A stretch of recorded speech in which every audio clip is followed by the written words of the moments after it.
কে সেই নিকৃষ্ট নারী যে আমাদের প্রাণের নবী হযরত মুহাম্মদ সাল্লাল্লাহু আলাইহি সাল্লামের কলিজার টুকরো চাচাকে শহীদ করে তার কলিজা বের করে চিবিয়ে খেয়েছিল?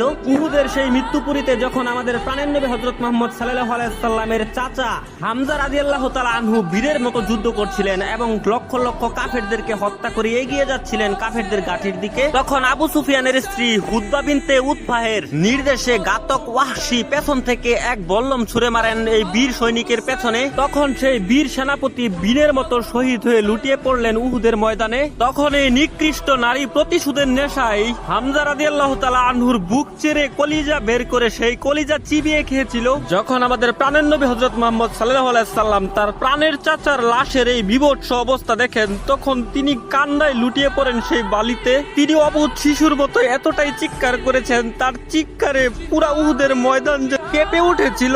পরবর্তীতে মক্কা বিজয়ের পর যখন এই হিন্দা নবী সাল্লাল্লাহু আলাইহি সাল্লামের সামনে এসে প্রাণ ভিক্ষা চায়, তখন নবী সাল্লাল্লাহু আলাইহি সাল্লাম তাকে প্রাণ ভিক্ষা দেয়। এতটা দয়ালু একমাত্র আমাদেরই প্রাণের নবী হযরত মুহাম্মদ সাল্লাল্লাহু আলাইহি সাল্লাম।